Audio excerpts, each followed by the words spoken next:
You're listening to Art Affairs, episode 22. Today I'll be talking to Tyler Thrasher.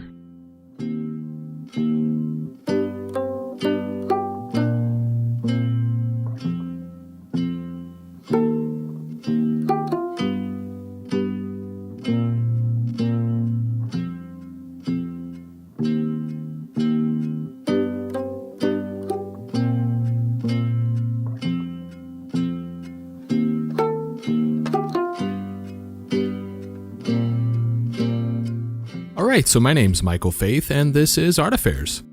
If this is your first time listening, Art Affairs is meant to give you a look at and into the new contemporary art community, featuring conversations with artists, gallerists, curators, mad scientists, shining a spotlight on the human side of the wonderful work they do.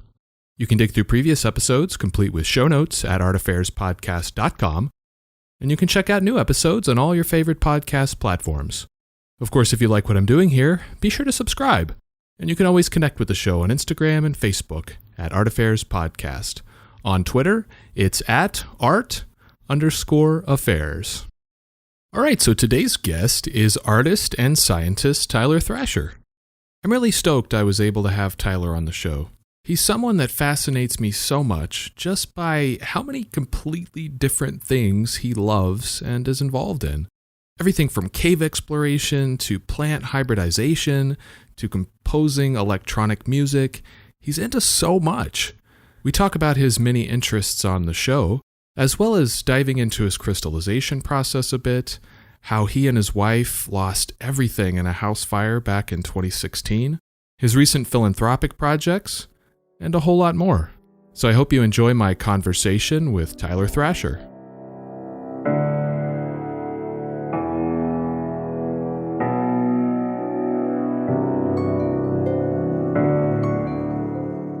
Tyler, thanks so much for doing the show, man. I'm really glad to have you on. Yeah, thanks for having me. All right, so I am absolutely fascinated by you in general, and also just how many completely different things that you're involved in, which, we'll get into all of that, but let's start by diving into your background a bit. You grew up in Tulsa, where you live today. What was childhood in Tulsa like? Was that sort of a typical urban, suburban upbringing? I think for the most part it was. I grew up with 3 siblings, and we grew up in a big, old, creepy house that was like relocated in a new neighborhood. And my upbringing was pretty normal, except for some key details, like my father used to own nurseries and was a landscaper, and I spent most of my childhood surrounded by plants and in nature. And even for a good chunk of my childhood, I even lived in the back of a greenhouse. So there are some elements to my childhood that may be a little different from your typical Midwestern upbringing. So you lived in the back of a greenhouse? Interesting. So was this like a public greenhouse where people would come in and like buy plants and stuff, or? Yeah. So early on in my childhood, my dad, he ventured out into opening up his own nursery. And a part of this big property that had all these greenhouses, there was these tiny living quarters that were an office that were in the back of the greenhouse. And you had to walk underneath archways of bougainvilleas and geraniums and petunias. And then there's this little tiny bedroom tucked in the back where I would stay probably 4 days out of the week. Interesting. So were you interested in the arts at all? Like, did you have much exposure to, the arts when you were coming up? On and off. So my dad early on, I have fond memories of my dad drawing flowers, and he would sit out in the front yard and draw his flowers that he had planted, or we would do little art projects together. I don't know if you remember those velvety felt posters you could get and that you would color them in. My dad and I used to do dozens of those. But that was about my level of exposure to the arts. I didn't really fall in love with art until about 15, 16 years old. Okay, what was it that sparked that interest? Was it just you kind of discovered things on your own?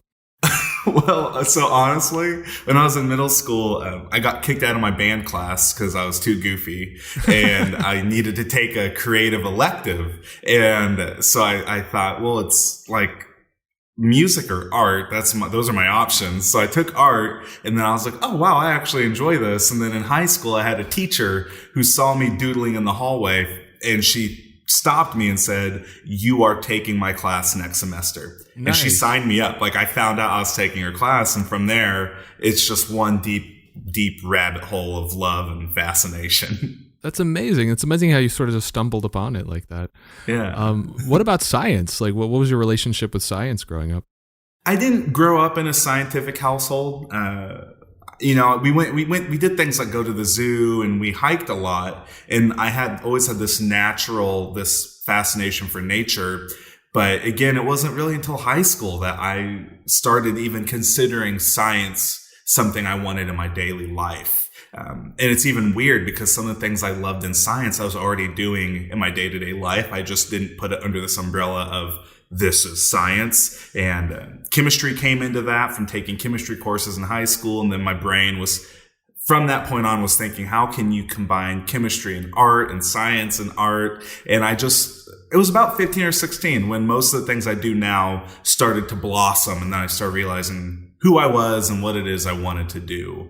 Interesting. So, I mean, yeah, didn't you take like an AP chemistry course on a dare? Like somebody challenged you, like, hey, like I read that somewhere. Like you kind of took it as, okay, I'll show you. Like, here's the thing. I'm admittedly a big goofball, and in high school, I had a lot of friends and teachers that told me you could never pass an advanced course because you're just too goofy. Like no one's going to take you seriously. And my girlfriend at the time told me that I was too dumb to take a advanced chemistry course. So, how long did that relationship last? 2 weeks.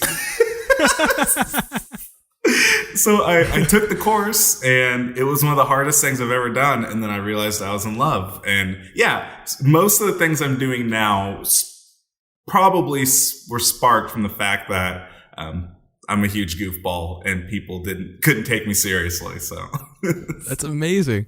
So when it came time to go to college, you ended up going to Missouri State University. What brought you to Missouri? So at the time when I was graduating high school, I was very convinced I wanted to be an animator.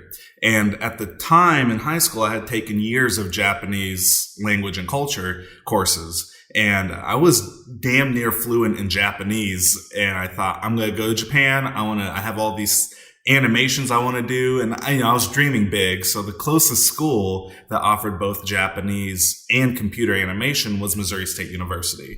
And I didn't want to travel far from home. And so I went to Missouri State with the intention of getting my degree in animation and Japanese, and come to find out that I hated both of those. It was killing me. So I didn't realize that till I was about a year from graduating, and I thought, I got to finish this. So that's it. Well, yeah, wasn't your time in college pretty transformational? I mean, you said that a lot of the stuff blossomed in high school, but it seems like it blossomed even more and really kind of took off in the time that you spent in college. Wasn't that when you first started exploring caves and really got interested in caving? Yeah. So the wonderful thing about Missouri is that you can throw a rock anywhere and it'll probably land in a cave. And that's really not an exaggeration. Probably my sophomore year of college, I was sitting there and I saw this flyer for a caving trip. And I thought, well, who would go in a cave? And I was just itching for anything different. And there's not much more different than crawling through a dark, muddy hole that most people don't explore, dodging bats and salamanders. So I thought, I'll try it. I need something new. And I stepped foot in this cave. It was a 1.5 mile long cave system called Skylight Caves. And you enter the cave in this big 40-foot skylight. And we explored this cave for hours, and I had seen things that most people will never see. And just the intrigue, the mystery, the ancient nature of caves, it just like opened up a doorway I didn't know existed in me, and fell in love. I spent every single weekend in college caving, looking for caves, digging out caves, researching caves, and somehow all of that was this big catalyst for where I am now. Yeah, because wasn't it your interest in exploration into caving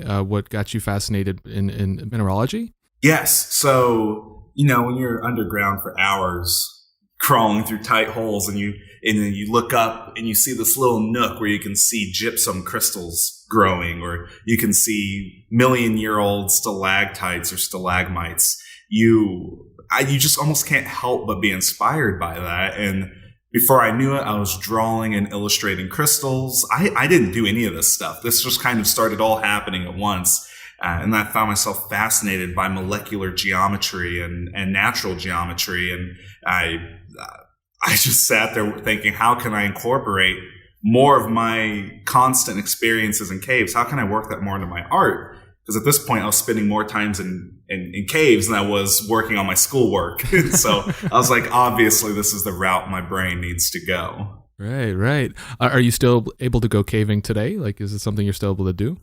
Well, so not really, for two reasons. Caving is one of the worst things you can do during a pandemic. There's nothing, right. There's nothing more risky than getting a group of people together in a tight hole where we're all breathing and sweating in the same closed corridors. So my typical caving group, my wife and I are quarantining. So it's like, that's not possible. In Oklahoma, it's pretty low on the cave numbers. There's not many caves, and all the bats are endangered, so a lot of the caves are gated off and closed off, making it virtually impossible to get in them. So there's a couple of obstacles in between me and getting back in a cave. It's admittedly been a long time. Sure, yeah. So what happened to computer animation? Like, how did that, I mean, obviously you're not a computer animator today, so how did that turn out? I mean, because you said you sort of discovered this in your last year of college, that maybe this wasn't for you. Yeah, well, so I had to be really honest with myself. I had spent 4 years on that degree. I was on the last couple of months, and I didn't really know where I wanted to land with it. The more time I had spent on that degree, the quicker I realized I'm not going to be able to do what I want to do with animation. I have all these big stories I want to dedicate my life working on, and you don't get to do that in computer animation. Most likely, you'll end up as one of the small people working on someone else's story, or working on Dora the Explorer, or something that has no creative value whatsoever. So, wow, come on, Dora. But that's just the reality. Is like, I've learned I might end up at some tiny animation studio doing Juju Pets, which was the reality for a lot of my peers. And it just depressed me to think that all these stories I wanted to dedicate my life to would just get just whisked away and probably never ever finish. So it was about my last 2 months. They brought in a professional animator to talk to us. And I was like, oh, this is great. I can now ask every question that I need answers to. All my anxieties I can be honest with, because I've dedicated 4 years to this. Time to find out what I'm about to walk into. And the answers I got from this guy they brought in were so depressing. I remember asking, he said that he was working on Juju Pets, Dora the Explorer. He was hired to be a part of one of the worst rated games on Nintendo DS. It was like some bowling game. He's like, yeah, that's the worst game ever made for Nintendo, and my name's on that. And I asked him, I said, okay, well, when's the last time you got to work on your own art or work on your own story or project? And he said, it's been about 10 years. And I said, oh, God. And he said, yeah, I work like 60 hours a week. And our studio gives us what's called ice time, where we get to cool down between Nintendo project or Nickelodeon projects. And I said, what's ice time? And he said, it's what our directors and managers give us, and they let us work on our own projects for about 2 weeks, and then we can pitch them to them. And I said, okay, well, that's 2 weeks out of 10 years is not that great. And I said, do your projects and pitches ever go anywhere? And he's like, no, they just do it to entertain us and make us feel like we have time to work on our own stuff. And the second he said that, it was that moment I looked at the last 4 years and I said, screw this. I will take what I can from this experience and the things that it's inspired in me, but I know for a fact that I will wither away if I have to sit in an animation studio animating dancing hamsters for 40 years. Yeah, that was a ringing endorsement. It's just the realities. And the thing is when animation is one of the most intensive art practices out there, and no one's ever brutally honest. You just see the beautiful, like, finished product on Cartoon Network or Adult Swim, and you don't realize it took dozens and dozens and dozens of people to do that, and they may not have wanted to do that exact project. And so I needed that honesty with my degree. You know, you got to hold it to a very high level because you might be doing it for the rest of your life, and it just didn't meet my requirements. So, you know. For sure. Is it frustrating that it was a discovery that you made so late in your college? Like, it was too late at that point to change anything. Like, you were in the last year, right? Yes. Yeah. I was like, I'm just going to finish this. No, it wasn't frustrating because I had spent so much of my college. I was an RA, a resident assistant in college. So I spent like 2 years of my life helping new college kids with what it was they wanted to do. And one of the things I had told so many of these students was, look, you have to be willing to admit that you may not want to do the thing you thought you wanted to do before you got into college, because things change. People change their degrees all the time, and you don't know you don't want to do it till you start doing it.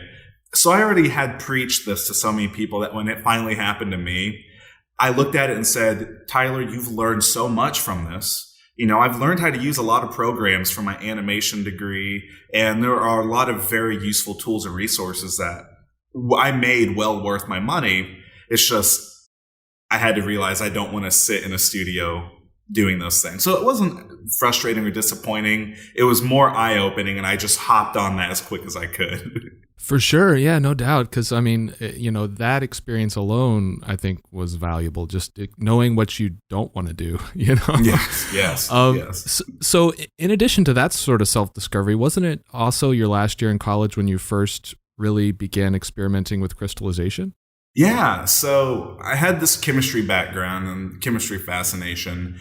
And almost the week that guy the animator had told me his experiences, I was like, I got to do something else. And I had been drawing crystals and minerals for months before that. And even so much so that my teachers and instructors were like, you should animate some of this because you're kind of obsessed. And I ended up drawing and illustrating crystals on insects just out of this weird combination. And the chemistry part of my brain was thinking, is this actually possible? Like, this might be an object you can actually make as a real crystal-covered insect. So right after that animator came and spoke to us, I went home and I Googled crystallized insect, crystal-covered insect. There was nothing. I couldn't find anything. And my brain, you know, of course, starts lighting up and saying, look, if you can't find it on Google, that means you should probably make it. And that's exactly what I set out to do. It was about a month before graduating that I started crystallizing insects just out of boredom. And I needed, again, something new. And I crystallized my first cicada shell. It was this little tiny cicada shell covered in blue copper sulfate crystals. I fell in love. I was so inspired. I shared it online, and a lot of people were like, ooh, this is weird, or why would you do this? And then there's a small group of people who saw this and said, that's the coolest thing I've ever seen. And I had to agree with them. It was the coolest thing I'd ever made. And from there, it just was natural. It became my full-time job. About 3 days before graduating, I had realized maybe this could be my full-time job. And that has proven true for the last 5 years. Yeah, that was perfect timing. What was the, I guess, impetus for using insects? Like, how did that, I guess, leap of thinking take place? From, hey, I'm interested in crystals to, hey, I'm going to apply this to insects or dead, you know, remnants of living things, right? Yeah. So, you know, if you spend enough time in nature where you can shut your brain up for just an hour, you will notice so many things. And when I hike, that's what I try to do. And my brain is just looking at all these naturally occurring things in ways that I normally don't get when I'm living in a dorm. And so I would hike looking for caves, but then I would see insects, or I'd see these little bits of nature that I wanted to illustrate.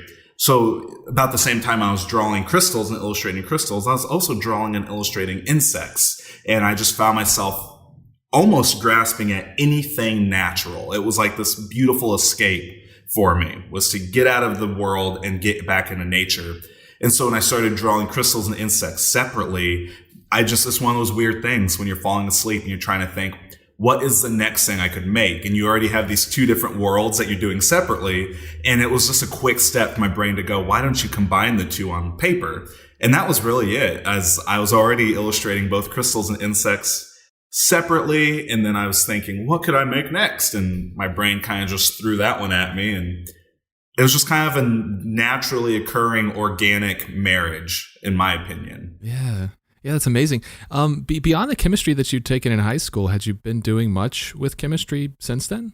So not like academically. I studied chemistry on my own in my spare time, and I would read chemistry journals and research articles and all this on my own. I've debated on going back to school for chemistry, or while I was in college, I was going to do it, but it just didn't seem feasible because I wasn't going to get a traditional career in chemistry. You know, I wasn't going to be a chemical engineer or work in the petroleum industry. And so for me, I thought, why spend my money on a chemistry degree when I could just get as many textbooks as I can and just pour through specifically what fascinates me. And so anything past high school for the last, like 10 years, it's just self-taught and just me pouring through my own texts and journals and picking out what fascinates me. Well, yeah, and with chemistry in particular, there's a lot that, there's a lot of equipment that you have to kind of learn. There's processes for safety that you have to be mindful of. Like, all of that was sort of self-taught and just individual research that you did? Yeah. And of course, when we're talking in the world of chemistry, there's so many things you can do. There's so many applications in different schools of chemistry and different, we're talking about looking at the natural world in terms of molecules and atoms and thinking, how can we tweak this? And so there's no end to what you can do with chemistry. And so I picked the things that I wanted to do. And then, I researched the safety, how dangerous are some of these chemicals? What do I need to do the few things that I'm fascinated with safely and appropriately? And so, a lot of that is self-taught, and me realizing, while you're self-taught, there may be some things you shouldn't mess with. I have a list of experiments I would love to do, but not in my current setup. And I should probably consult a few like living experts before I attempt some of these experiments that are on my list. Wow, that sounds exciting. Yeah. Are some of the chemicals that you use in your process, are they toxic at all? So most of them are. And that, of course, comes with, you making sure you use proper ventilation and you're wearing appropriate clothing and you're not, inhaling or drinking any of the chemicals. But for my crystals, I use salt-based compounds. So things like chromium, potassium sulfate, iron sulfate, different sulfates. And those can be fairly toxic, but that's when you grow them into crystals and coat them. And then once they're in crystal form and they're solid, they're not as toxic, and you're not supposed to really handle them too much, which works great for art because you're not really supposed to handle. There's a lot of art you're not supposed to just handle willy-nilly. So it works out. Right. No doubt. What goes into like the colorization? Because I noticed that some of them are colored differently. Is there a technique for that with regard to what chemicals you use, or is it some kind of a dye? Like how does that process work? So the colors are dependent. I don't use any dyes. The colors are dependent on the molecular arrangement of the crystals.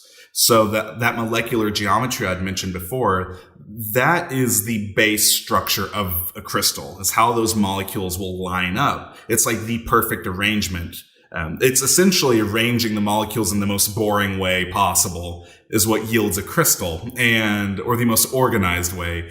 And that how those interact with light determines the color. Different chemicals and different molecules and atoms have different oxidation states, and those determine how different colors, like copper being, green or blue or red, and like things like vanadium, which has, up to 5 different colors that can be exhibited. That all depends on the arrangement of electrons and the arrangement of those molecules. So was it a lot of just experimentation of figuring out which ones would yield certain colors, as far as your own practice goes? Yeah, well, so A lot of the colors, a lot of that is once you're deep into chemistry, the color part of that almost is like secondary. And so you just know all these beautiful colors that these chemicals can make. And sometimes that doesn't even necessarily matter in the school of chemistry necessarily, unless you're testing for that sort of thing. But you just kind of know that all the blues are and reds and greens, you can get copper, and then the purples and reds come with chromium. And you just sort of learn what atoms produce what colors. And that's where the art comes in, is taking chemistry and taking away the day-to-day scientific application and thinking, how can I use the periodic table as sort of my palette? And it's just kind of secondary knowledge, what chemicals make what colors and which ones will kill you and which ones are okay to handle and which ones you feel good about putting out in the public and stuff like that. How do you go about choosing like what types of animals or insects that you're going to use in one of your pieces? So my baseline is the cicada. That's like the thing that my followers have stapled onto me is crystallized cicada is the Tyler Thrasher staple.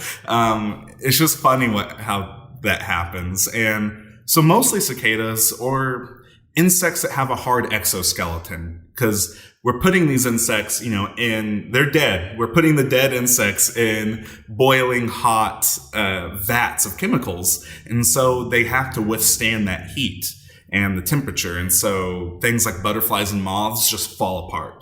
But anything that has a hard, sturdy exoskeleton can withstand the heat and the water and be sturdy enough to support crystal nucleation and crystal growth. So my options are limited. I usually pick what is the most durable and what can withstand the process. Okay, and how do you source your specimens? Do you capture all of these or find these on hikes, or like how does that work? Honestly, all over. During summer in Oklahoma, when the cicadas come out, my wife and I will go climb trees and collect dead ones. Like we have Walmart bags, and we'll just fill the bags with exoskeletons and dead shells and dead insects.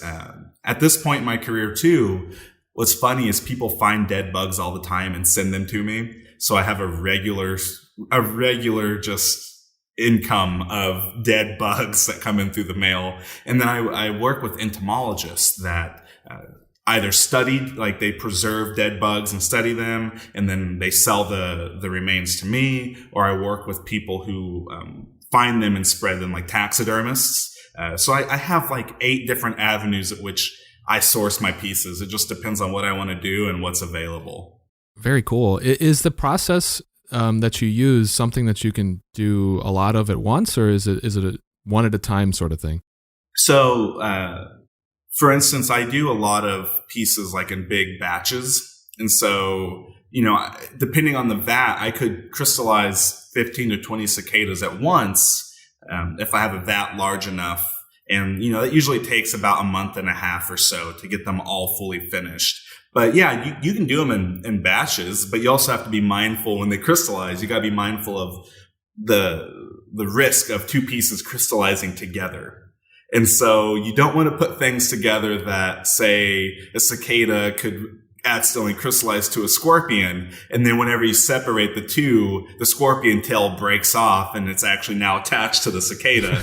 And so I have to do some weird hoops. I got to jump through some weird hoops whenever I'm trying to batch crystallize stuff and make sure everything's compatible once it's all in the same vat. Very cool. Well, it's so impressive just how you found such, early success. It was your last year of college and you kind of came across this opportunity. And then that opportunity provided you the freedom then to create, full-time right out of college. What do you think you would have done had things been more gradual and had it developed more gradually like a lot of artists? I think if this had taken a slower route, I probably would have ended up here anyways, or in some degree. I always wanted to make my own work and tell my own stories. And so I probably would have found this end result no matter what. If it had been more gradual, I think at most it would have been less chaotic.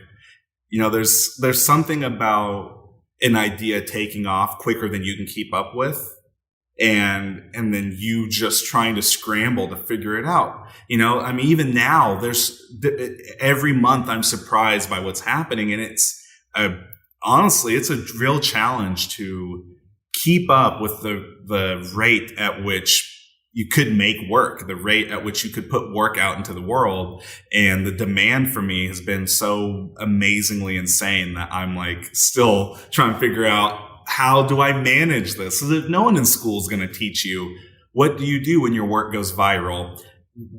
When you're just one person and then the internet does what the internet does. First off, it's like living in a crazy simulation. And second, you just have to figure it all out on your own. Like, there's no blog, there's no teacher out there that's going to be honest with you on what to do when your work is now being requested all around the world, and you're just one person who was at Missouri State University trying to get an animation degree. Well, yeah, there's definitely no textbook for that, and it's sort of something you have to feel out on your own. Once you graduated, you did end up moving back to Tulsa, where you grew up. Was that just to stay connected to like your family and your roots? Yeah, I wasn't really sure if I wanted to end up back in Tulsa, and I had some issues with the Midwest. I mean, being a black man in the Midwest, trying to be a scientist and artist, I was met with a lot of opposition, and it was really hard to get people to take me seriously. And I thought, why do I want to go back to Tulsa? Honestly, my work would have thrived on its own if I moved somewhere like Portland or somewhere, on the West Coast where I had been urged to move. And my family back in Tulsa, I'm really close to my family, so that was important. And my wife, who's also a Tulsa native, she was telling me, she's like, Tyler, Tulsa got really cool in the last 4 years while you're at college. Just come back and try it out. And I reluctantly said yes, came back to Tulsa, and turns out Tulsa got really freaking cool in the last 4 years. And what also helps is the cost of living here is really cheap and very manageable. So for an artist who didn't really know what they were going to do or what direction I was going to be pulled, it was just kind of a really safe option. And then it turns out I fell in love with Tulsa. Like, as an adult, I was like, this is a really cool city. Like, I could spend the rest of my life just staying right here in Tulsa. Very cool. That's amazing. So in 2016, like a year after you graduated, you guys had moved back to Tulsa. You were now experiencing some, well-deserved early success in your career. And then sadly were devastated by a fire that destroyed you and your wife's home. Which, from what I understand, you pretty much like lost everything. Mm-hmm. I can only imagine what that must have been like. I guess let's start with the fire. Like, what caused the fire? Like, how did that even happen? So we're still not entirely sure because I'm going to just post a quick warning to anyone who's listening to this that is thinking about buying a house. Get a good electrical inspection. Make sure you pick a good inspector, especially if it's an old house. I don't know that we just got the best inspector and they missed it, but our house was from 1934. And do you know what they used to insulate houses with back then? No. Take a guess. Just take any wild. I don't know, some form of cotton? Newspaper. Wow. And then they would just stuff wiring into the newspaper, and newspaper is incredibly flammable. So our house was literally insulated with paper and newspaper. And we didn't know that. And so I guess what just ended up happening was that winter, there was just a random spark, which can happen. And unfortunately, probably one of the most flammable objects is right there.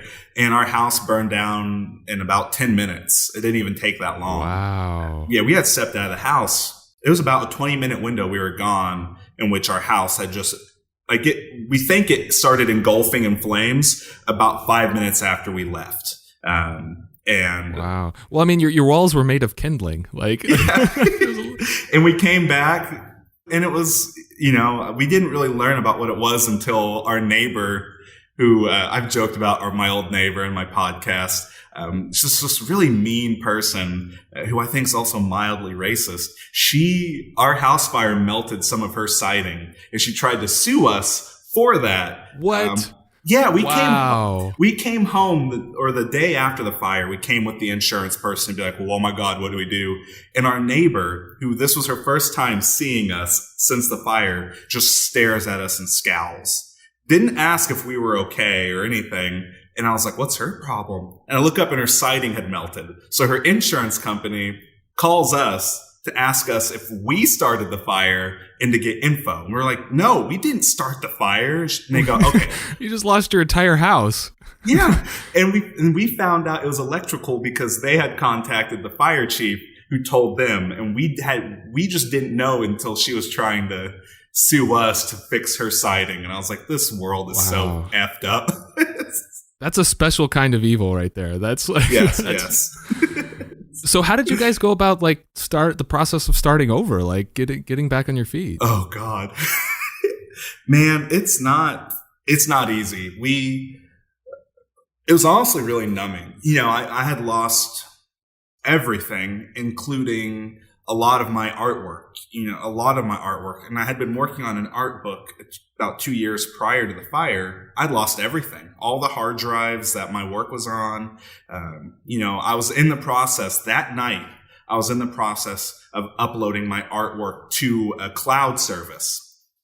And of course, the night I decided to put it somewhere safer, literally had a house. I started the upload and then me and my wife were like, let's go get some drinks. Oh. And that's when it happened. And it's like, sometimes it's just, you got to look at it and say either karma's getting me back or the universe is just this chaotic entity. And all we can do as humans is wade through it with grace. And that's what we did. We were numb. We were, heartbroken. And if anything, my wife and I are really resilient, and we looked at this as a moment to learn, take notes, and understand that so many people have house fires, and we are just very lucky. That could have happened while we were asleep. That could have, we had guests over that night, and the room where the fire started, they were sleeping.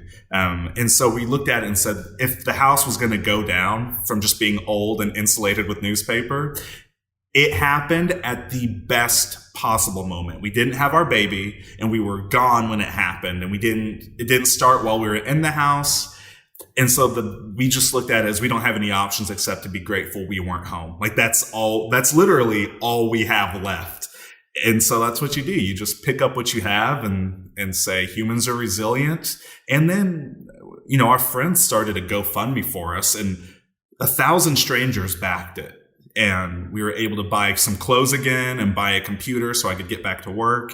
And people just come by and they make that human net and they catch you. And you just got to make sure, put it in the front of your mind that you have to return that favor when you're called to do it. Well, I mean, that's an admirable amount of positivity. I love that, that perspective, because a lot of people that's defeating. That's something that would cripple somebody, but you kind of took it and looked at it and said, well, it could have been worse. I'm going to keep going.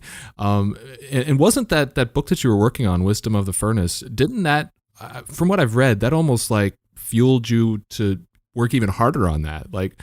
Almost like you can't hold me down sort of thing. 1,000%. And I think I'm 27 and I'm learning that the narrative of my life is that I'm just going to have a lot of punches swung at me, and I got to take them and handle it the best I can. And that was one of them. And I have this mentality where when I'm challenged, I show up to the challenge and I do my best. And after I'd lost that book and everything for it, I was lying in bed on an air mattress at Molly's parents' house. And we were lying there. And of course, we're going through everything we lost that next morning. When you come home to your house, a black charred mess, you don't really feel much. It's a lot at once. And it's really odd how the human brain can just shut down in the face of tragedy. You just kind of go into survival mode. And thank God we have this in our brain chemistry to just shut down and focus on what's important. That next morning, from the come down of adrenaline, Molly and I are talking about all the things we lost. And I said out loud, I lost everything for the Wisdom of the Furnace. Because I already had this name picked out. And something about saying that out loud, it was like one of those moments in the universe where everything, all the dots line up. And I looked at Molly and I was like, oh my God, and I'm not woo-woo at all, but every now and then reality throws me a curveball and I'm like, what are you playing at here? And I said it out loud and I thought, I got to get back in there. And my wife was like, what? And I was like, I got to get back in there. I lost everything. And I was like, I can't make a book that's based on the alchemical principle of pulling out wonder, excitement, and human resilience out of a furnace like alchemists used to do back in the day. I can't make a book that's an homage to esoteric alchemy called The Wisdom of the Furnace without having experienced what that furnace is. And so quite literally, I reached into this furnace that was our house and pulled out the book a second time. And I said, this is the finished product. Oh, wow. And it was weird how the universe just gives you a little nod. You know, she's saying, yeah, I'm going to burn your house down, but you're going to come out way better for this. And in a lot of ways, we're very thankful it happened the way it did, because it sparked my creativity. It pushed me creatively, and it tested my resilience. It made me realize that I'm full of some really tough stuff. And come to find out, a couple of weeks after our house fire, Molly and I, we found out she was pregnant, and then we had a miscarriage. And so it was like being set up for some really hard things to come. And Molly and I said, we survived a house fire. We can make it through this miscarriage. We can make it through anything. And that's been our mindset every single day, is if we could make it through that night with each other, then bring it on. We will get through this whole thing together. So that's amazing. Do you feel that the book turned out better than what you had originally had prepared up until that point? Oh yeah. Yeah. Yeah. And it's funny how art works, right? I worked my ass off the first time, lost it. Second time, I knew what I wanted to do different, so I did it. And it's so funny. I finished this book, and I'm like, I'm seeing stuff in the second run, the second, attempt at the book, where I'm like, now that I'm about 3 years past that, you grow. And I'm thinking, if I were to do that book again, I would do these things different. But I am very happy and in love with the book. And I think, honestly, in a weird way, I think the house fire yielded a much better book. Yeah. Well, that's amazing. And it also gave you like what seems like a whole new perspective to carry you the rest of your life, So I'd like to switch gears a little bit and talk about some of your other interests and creative pursuits, which are many. And I guess let's start with your drawing, because I see you especially recently posted a number of botanical drawings, things you've drawn recently. Is that something you still? And I know that was a big part of your life along the way. Is that something you still enjoy doing? Yeah, and having a toddler, you don't get to do as much as you would like. And so drawing is kind of fallen on the back burner, but I love drawing. I have since high school, and it brings me back to my roots, because a lot of people see my drawings and they go, oh my God, you draw too? When they only know me for the crystallized, dead stuff. And I'm thinking, this is so funny because I was drawing first. Yeah. And it's just funny how people see one little window of your life, and then you introduce another one and they're like, oh my God, this is new. And it's like, no, I've been doing this for years. I enjoy drawing a lot. I enjoy capturing those natural observations. And it's one of my many escapes, honestly. But yeah. Is it something you'd like to have become a bigger part of what you do? Would you like to do more of it? To a degree. I want to incorporate it more on so some of my followers know this, but I'm a huge Dungeons and Dragons nerd, and I love fantasy stuff. And so I'm finding ways to incorporate my drawings, which are mostly based in nature. Things I draw that I find, or things in my greenhouse, and I'm working on ways to make that more creative. And so I'm working on a fictional botanical plant guide, where I draw and make up and illustrate these fictional plants that are sort of based in reality, but have a little bit of fun to them. And so, yes, I do want to incorporate more of that, which is, again, trying to figure out how do I navigate the success that has been my business and my art with setting aside time to draw, Very cool. Yeah, no doubt. And so, you mentioned your greenhouse, and anybody that's followed you for even a short period of time would know that botany is another huge passion of yours. Has that interest, was that all because of what you experienced growing up with your father and the time that he spent with his greenhouses and his nursery? 1,000%. I have most of my fond memories revolve around plants. My dad used to have this big, beautiful garden around our house. And I remember my dad used to have home and garden tours. And so we'd wake up one morning and there'd be a line of people out the backyard and around the block. And my dad would have us make cookies and lemonade for people to hand to them while they would go through the garden. And I remember looking out my little bedroom window on the second story and just watching. People would never see me. They couldn't see me because I was a little guy. And I would just watch people go through my dad's garden and applaud him and his hard work. And I remember being really proud of my dad. And I would go to school like 7 years old and be like, my dad had a home and garden tour and there were a lot of people. And I was so proud of my dad. And I just remember most of my fond memories revolve around plants, my dad's garden, hiding in his greenhouses and spying on the employees while they would water, they would go and water the bougainvilleas and stuff like that. And I would hide behind a 50-gallon terracotta pot, just watching the customers and stuff navigate. And yeah, I've always had a lot of fun around plants. It's the idea of like a fun escape, and plants have been married in my mind. Yeah. Well, one of the things that I'm absolutely fascinated by is your plant hybrid creations. Oh, you're like this like literal like plant Frankenstein. It's incredible. When did you start experimenting with hybridization? Probably about 2 years after my collection started. I remember when you get into the world of plants, it goes so deep. I mean, you can learn about conservation. You can learn about all the, illegal poaching that happens. You can learn about people who hybridize plants or people that specialize in naturally occurring species. And there's so many different factions in the plant world. I've met people who hate hybrids. I met people who think hybrids are this muddled version of what the plant should be. I've met people who are like kind of borderline racist and purist about plants, like in a weird way. I've met people who say out loud, I prefer pure species. And it's just, there's purists. And I'm like, just keep that mentality in the realm of plants. Do not ever take what you said and apply it to anything else. And I like to tinker with nature. I love tinkering with nature. And when you grow hundreds of plants and you have different plants that are compatible, that can be hybridized together, you start doing research. And I started talking to people who specialize in hybridizing plants, people who have plants named after them, people that have made new intergeneric species or intergeneric hybrids. And I thought, I want to make my own plant. So all you do, and this is just the history of hybridizing. You take two plants you want to cross-pollinate. You take a little paintbrush, a beard hair, or whatever you need to use to get pollen from A to B. And you just go back and forth, and then you just sit back and hope that the cross took.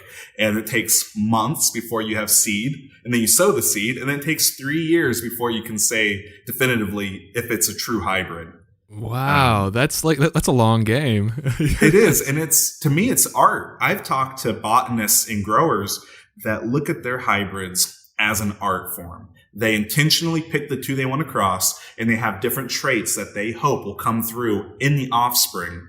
And sometimes they're completely surprised, which to me is the best part. I've made hybrids where I thought one thing would happen, and instead the plant came up purple. And I was like, that's not supposed to come up purple. But there's always a reason. There's a reason the plant came up purple. There's a reason the leaves came up curly as opposed to flat and straight. And to me, those hybrids open up more questions, and they keep that corridor of curiosity just perpetually going. So it was only natural that I was going to start trying to make my own plants, I think. Do you have a favorite? Do you have a favorite hybrid that you've created over the years?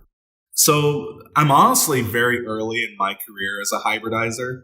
I just now hit my 3-year mark where I have plants that are 3 years old that I can definitively say, oh, this is a hybrid. This looks very different from the parents. And I would say probably one of my favorite hybrids I made is a plant that I'm calling the Chrysanthemum lemon curl.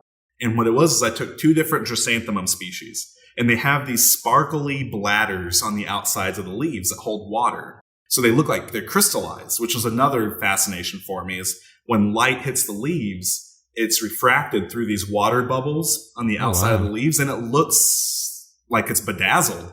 And so I took 2 different species, and I thought my goal was to make a plant that had big, round, juicy, circular leaves to look like the plant was covered in crystallized spheres.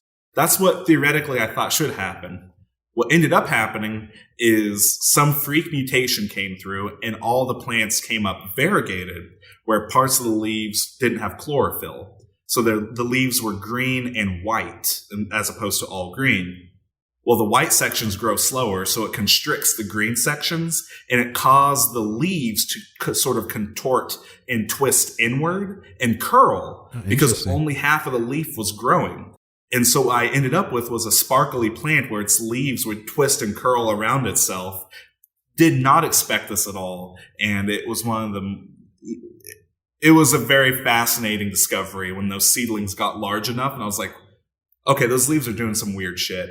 And I look at it and I'm like, 2 weeks later, I'm like, no, those leaves are really doing some weird things. And then give it 2 years and all of a sudden you have a completely unique plant. But I think the lemon curl is my favorite hybrid so far. That's incredible. Sort of adjacent to your interest in botany is your own podcast. You do have your own podcast called Greenhouse Rants, which I believe you do out of your actual greenhouse. Yes.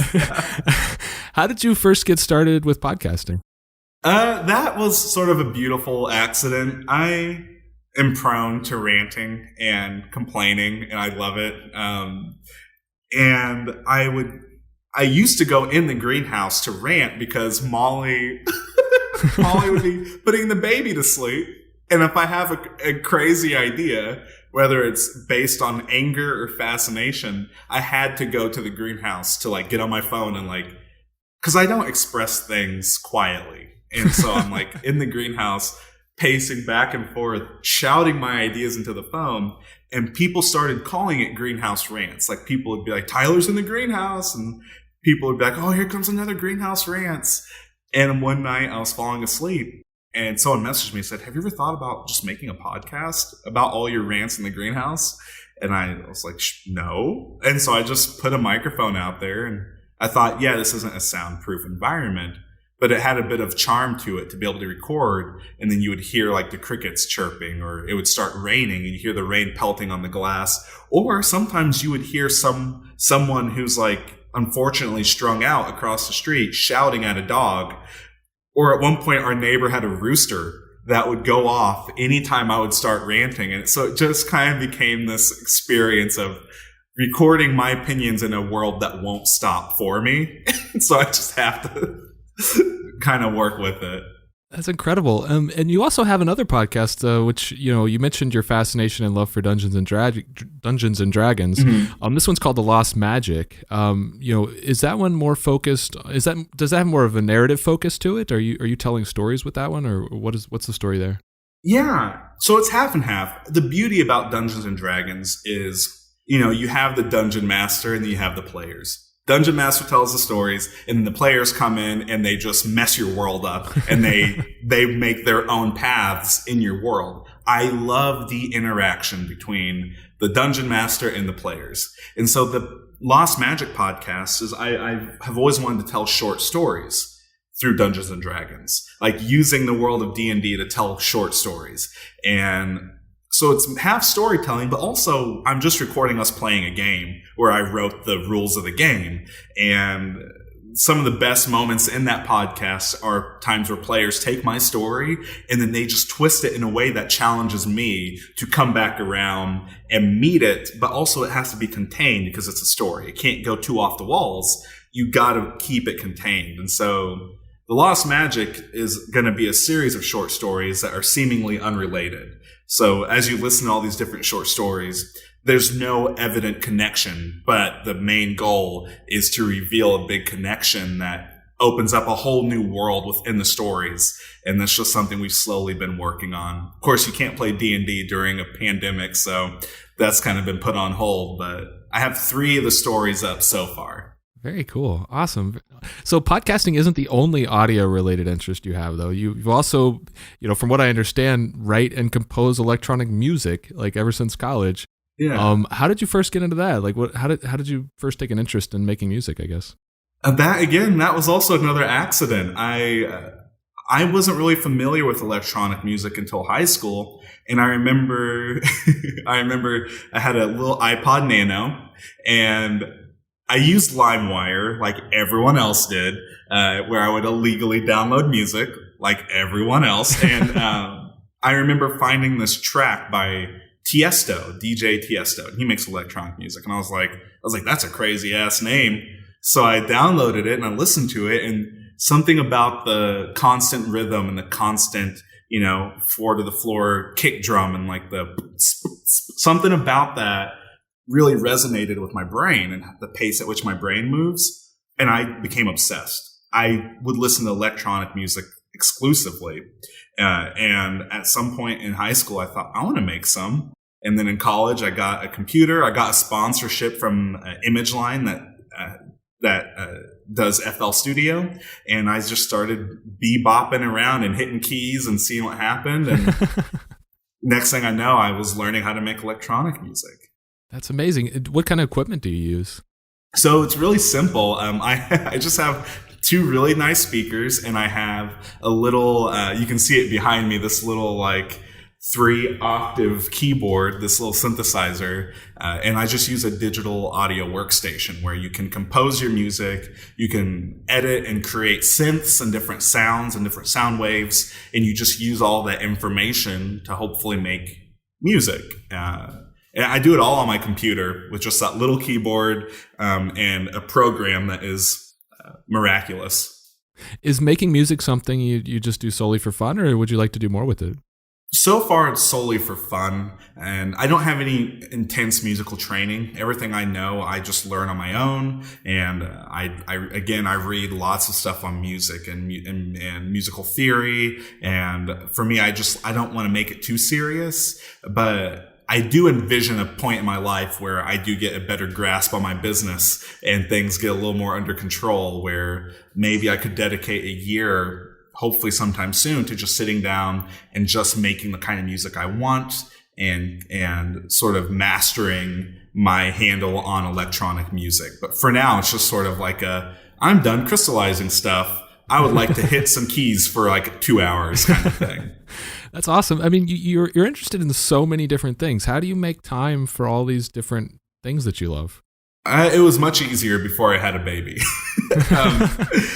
For me, I find ways to combine them to save myself time, because it is very time consuming to have my brain. And I've said this before, but my brain sometimes feels like it's being pulled one way and I have to listen, or the thing I'm trying to do instead will be half-assed. And so it's really navigating what my brain's trying to do. So I find ways to combine them. So my love for plants. Well, yes, I would love to spend hours in my greenhouse, but I have drawings to do. I have illustrations that I need to tweak, and I need to stay on top of my craft. How do I combine the 2 of those? I bring my paper out to the greenhouse. And so, I can spend hours in the greenhouse while drawing the things in my greenhouse. Or, I would like to tell these stories. Well, I also want to go out and hike. How do I do that? Oh, I'll go hike, and then most of my stories are based in nature. So I find ways to combine all my interests to save time and to hopefully build a system that inspires itself.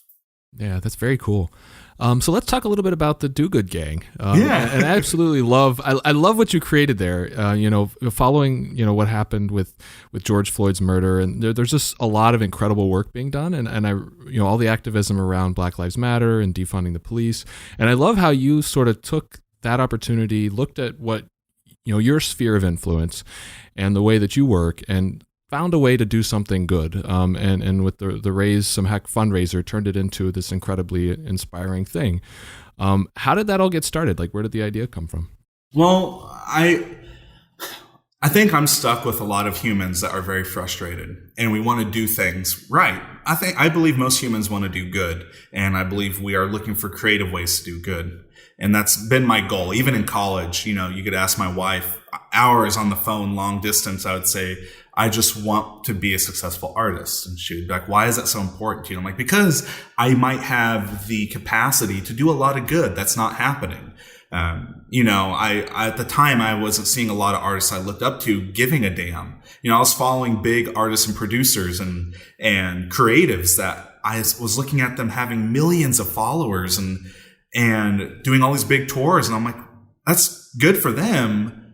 But what if they did something more? And that was always for me this weird void where these big artists weren't doing much. Not all of them, but some of them. And so that was always on the top of my head, was if my work ever takes off, dreaming big here, I want to leave some space to give back.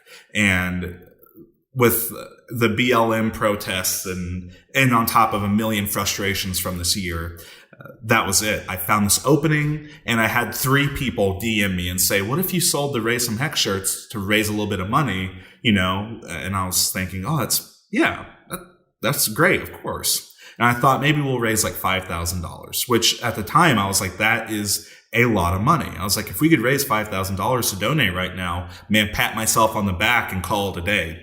It didn't happen that way. Instead, I did raise $5,000 in about 20 minutes. And I looked at Molly and I was like, what the fuck? And then it just took off. And 2.5 days later, we raised $75,000. That's amazing. Why do you think, why do you think it resonated with so many people?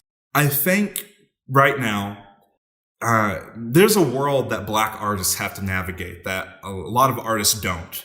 We have to fight really hard to be taken seriously. And in a lot of cases, our Blackness or our brownness is almost celebrated and sort of super glued to our art, and which I think can be good and bad. It feels weird when people can buy stuff from a Black artist and then they just say, I supported a Black artist. And it's like, good on you, but maybe don't individualize us so much. Right. But at the same time, I think that's what was happening is people were looking for Black creatives to support and Black businesses, which is great. This is probably the best time in history to have a Black business because people are seeing that we have to work almost twice as hard. And so people don't want that anymore. And so I think a lot of support came away from that. I think people wanted to do something. And plus, it's a t-shirt people fell in love with. Again, it was one of those things that I designed it for fun and people loved it. So it was this weird mixture of people love the design. They get a t-shirt. It only costs them $25 and they know that, a big chunk of the profits is going to go towards various good causes. So it was just this recipe for, I think, success that it took off. I didn't see it coming. And now that I see the potential, I'm trying to brainstorm, how could we do this regularly? How could we use t-shirts and art regularly to do good, where people, if they're going to buy clothes, buy them from artists. If they're going to buy things they like, buy them from artists, and from artists that also are very conscious of the world around them and are at least trying to make an effort to give back.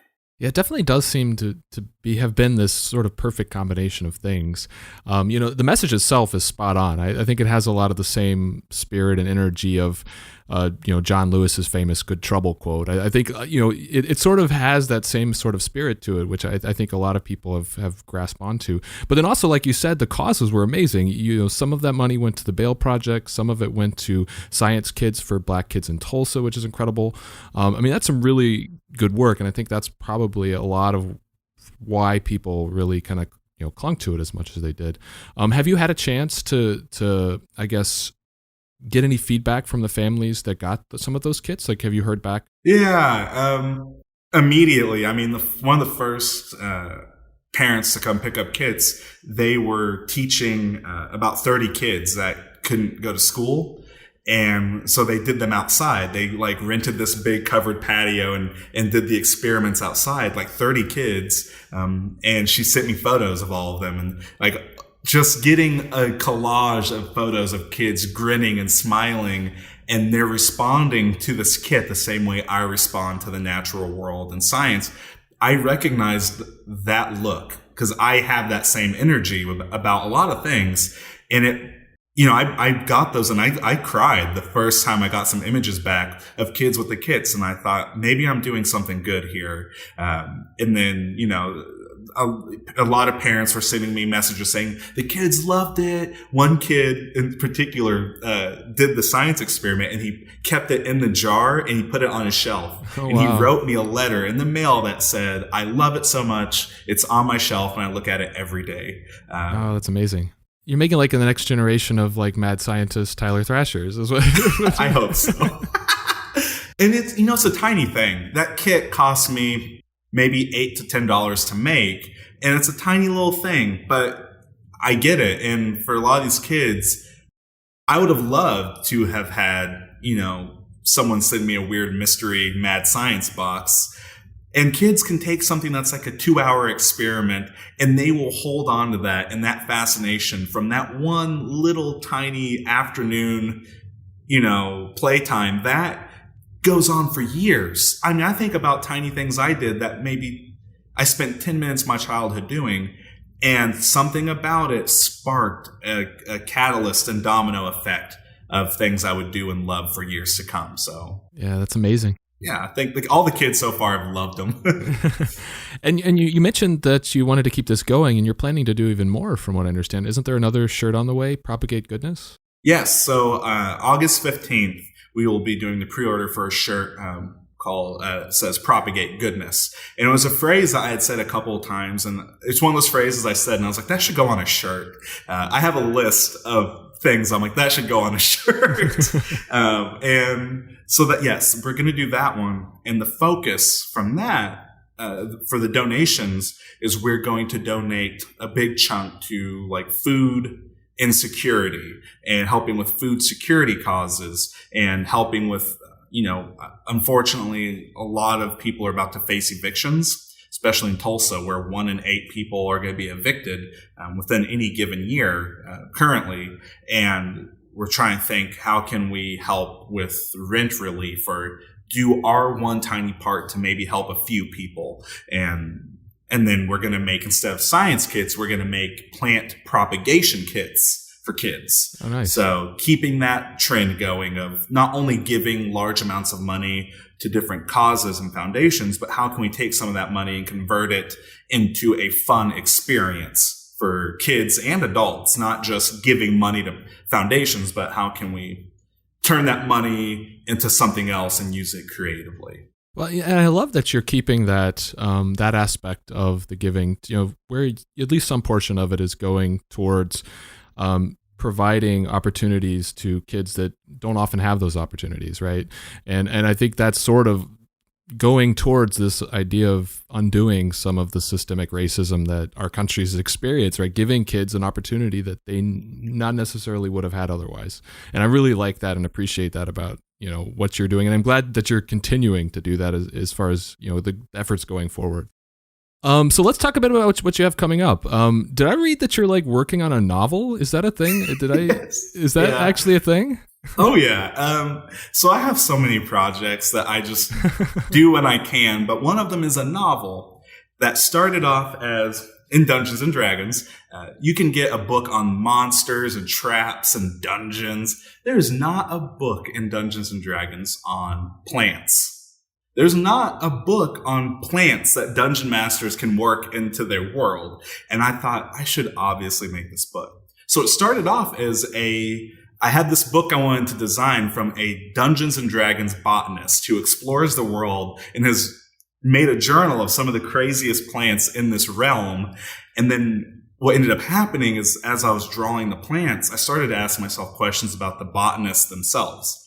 And I started thinking, well, who is this botanist? I can't just talk about the plants. I got to talk about the person who's writing about these plants. And I started to fall in love with this botanist the more I started to write them out. And what was a manual on fictional plants turned into a personal journal from a botanist in a fictional world. Wow. Trying to explore and study plants in this world. And so the novel pretty much is about this botanist that she comes across a trove of old alchemical illustrations of plants that are commonly known, but this alchemist would talk about these plants with properties that most botanists wouldn't acknowledge. And so she set out on a personal journey. She's really young, like mid-20s. She sets out with this sort of like dangerous energy, like adventure, goes into the world, makes a lot of mistakes and learns from them. But she goes out looking for these plants in these old alchemy manuscripts. And she learns things about them that most botanists are ignoring because of this weird prestige that exists in the academia of botany. And she brings a whole new viewpoint that a lot of old botanists do not agree with. And it turns into sort of a diplomatic sort of rivalry between this young, energetic, excited botanist and these old calcified botanists in this guild that, think this is how it's been done. But here she is bringing a whole fresh new scientific perspective. And so that's the novel so far. Yeah. How far along are you with it? I think I'm about 60% done. It's one of those stories where I have the ending. I know exactly how it's going to wrap up. I know I have the climax. I have everything. It's just the world building. How do you build a world? It's a story about one person, and I'm just learning how to write right now. It's a story about one person, but how do you write about her in this world and make the world rich enough that people go into the book and they experience the world alongside her? So that's where I'm at right now, is how do I add in enough details to build a world that my readers can hear her story, but also feel like there's a world beyond her story that I just reference every now and then. Well, and this seems like another of many the things that we talked about, so far, that you just kind of combined two completely different interests and merged them together. I mean, it seems to be like another case of that. Yeah. What about any art-related things coming up that you'd want to talk about? So another fun thing is I'm working on a couple of things. I'm working on a new board game that I'm designing. And I'm writing this 80s synthwave soundtrack that goes with it. And so it's a soundtrack you play with the board game where different things happen in the game based on the track that's playing. Wow, that's amazing. So yeah, there's a lot of fun, and that's something I'm working on. And another thing, you can't play test a board game you're designing during a pandemic. Yeah, that's true. You got to have everybody in the same room. Yeah, and touching all the same stuff. And it's like, so a lot of my projects involve the opinions of other people being around me and interacting with the art. So that's one of those things that's probably going to be put on hold till 2021. But some of my followers and some of you may have noticed some tiny things on my feed from different videos I post. And I am currently in the process of designing one of the most elaborate, in-depth, alchemy-based scavenger hunts in hopefully history. And I've dropped some hints, and if you do some digging and do some looking, you'll see some things that are in the works. But that's a big art project I'm working on, is designing one of the most bonkers scavenger hunts that's based in alchemy and science. I love the sound of that. When are people going to find out more? Well, so I've been leaking a few things every now and then, and I've had a few people who've noticed, and they're taking very extensive notes, and they're even like sending them to me. And it's so funny. I've planted enough seeds. I'm having people look in areas where I have not hid stuff, and they're like, Tyler, what does this mean? And I'm like, oh, that's something complete. That's just a thing. I got people like wondering what this is all about. And I'll tell you, if you want a good start on this, go back to some of my first videos. I had a video series where I'd skateboard into the lab screaming positivity. And there's things hidden in those videos just to give enough people those seeds to start. And I'm releasing the info as slow and as I'm just teasing it out as much as I can. And then once all the tools are there, it's up to my followers to deduce what is happening. I love this so much. This is great. So where can people find you online? You can find me on Instagram under Tyler Thrasher Art. That is where I'm most active. I also have a Facebook page. I have my own issues with Facebook. I don't really do Facebook a whole lot. But you can find me on Instagram or my website, tylerthrasher.com, and that's where you'll find my website's where you'll find everything from my podcast projects to blogs and rants and ravings, and everything I do is housed right there at tylerthrasher.com. Awesome. Perfect. So last question, and this is something that I like to ask everybody. Who is one artist that you'd like to see me have on the show? Oh my gosh. Oh man. What a question. Oh man. Probably the hardest one I ask people. Yeah, damn. There's so many artists I love. You know who I would like? A good friend of mine in Kansas City. Her name's Alessandra. She owns Oracle. It's a curiosity shop in Kansas City. She's also an artist and a taxidermist. And she articulated this giant python skeleton behind me. Oh, wow. She is a master. And she is also one of those people that does a lot of different things really, really well. And she runs a very killer business and is just honestly also a very swell human being. I would love to see Alessandra get some love. Awesome. Awesome. Very cool. Well, Tyler, thank you so much for coming on and chatting with me today. I really appreciate it. Yeah. Thanks, Michael. This was a lot of fun.